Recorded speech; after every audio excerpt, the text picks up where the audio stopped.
Jadi di sini pertanyaan pertama itu, Ustadz, belakangan itu sempat ramai narasi pemberitaan di media dan tentang antum. Jadi banyak media yang membuat tajuk di berita dengan judul KPK periksa Ustadz Khalid Basalamah.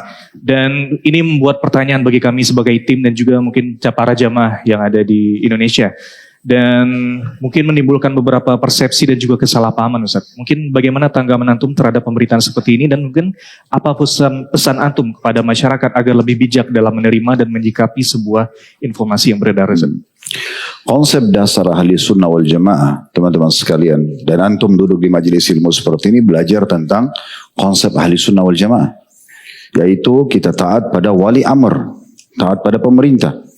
Landasan hukumnya adalah surah An-Nisa ayat 59. Ya alladzina amanu atiullaha wa atiur rasul wa ulil amri minkum. Hai orang beriman, taatlah kepada Allah, taatlah pada Rasul dan taatlah pada pemerintah kalian. Itu yang kami pegangi. Pada saat teman-teman KPK meminta saya untuk datang, saya datang sebagai bentuk ketaatan kepada pemerintah.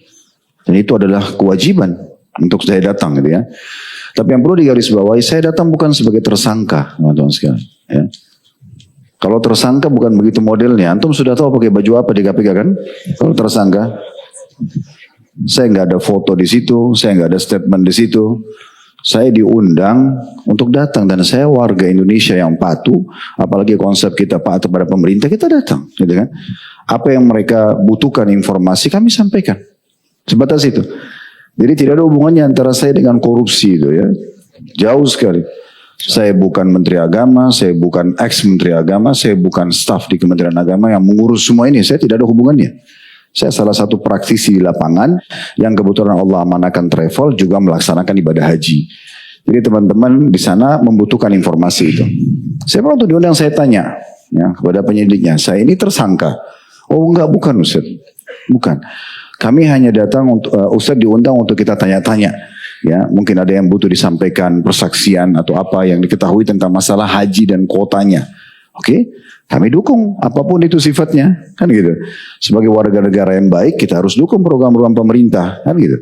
Kita dukung apapun sifatnya, apa yang bisa saya bantu silakan saya sampaikan. Makanya kan statement yang benar itu adalah memang kami membantu para penyelidik itu untuk menyampaikan. Dan bukan cuma saya, banyak orang yang diundang gitu ya.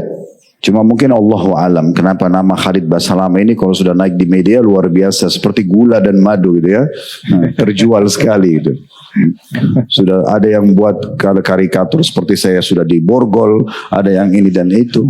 Ya ini kebodohan gitu ya. Sebenarnya tidak seperti itu. Satu sisi juga teman-teman sekalian, kita ini satu negara, satu bangsa. Kita ini kayak bersaudara ya. Sehatnya satu rumah tangga itu di saat orang tua berhasil membina anak-anaknya, saudara dengan saudaranya saling sayang dan menghormati. Kan harusnya begitu. Kita kan harus saling menyayangi, sama-sama warga negara gitu ya. Itu bentuknya adalah kalau ada program-program yang baik, teman kita atau saudara kita sebangsa negara, terlepas daripada seagama, sebangsa aja gitu kan. Karena kita memang Bhinneka Tunggal Ika. Oke, apapun yang positif kita dukung. Kalau ada sesuatu yang salah kita ingatkan dan kita luruskan. Saya yakin KPK dibentuk memang untuk tujuan yang baik untuk negara kita. Kita berikan dukungan, ya. Kalau ada informasi yang butuh kita ditanyakan, sampaikan, gitu ya. Saya tidak, alhamdulillah, waktu diundang tidak menolak. Karena apa yang mesti dikhawatirkan? Tidak ada kesalahan, gitu ya. Saya tidak berbuat apa-apa, gitu. Kecuali saya memang terlibat di pemerintahan, kemudian memang pernah ya ada tanda tangan palsu atau apa, Allahu alam. Tapi ini alhamdulillah tidak pernah. Saya di kantor sendiri, di usaha sendiri, ya semua itu juga bergerak alhamdulillah dengan rezeki yang halal, tidak ada sesuatu yang dikhawatirkan. Jadi saya mengajak teman-teman sekalian, kita ini lebih dewasa dalam menanggapi masalah ini. Dan saya sekaligus juga mengingatkan teman-teman di media, kita lebih baik profesional, ya. Jangan hanya yang penting tanda kutip terjual beritanya, sehingga mengangkat judul-judul yang menggelitik supaya orang mau baca. Akhirnya banyak yang nonton. Ini gak benar. Itu gak profesional namanya.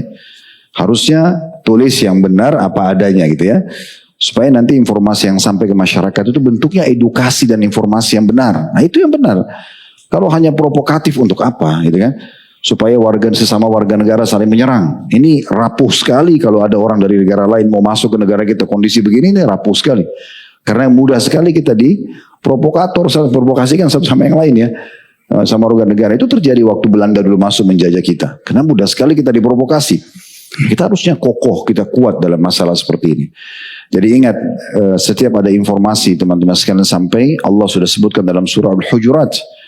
Ya alladzina amanu in ja'akum fasiqun binaba'in fatabayyanu an tusibu qauman bijahalatin fatusbihu ala ma fa'altum nadimin.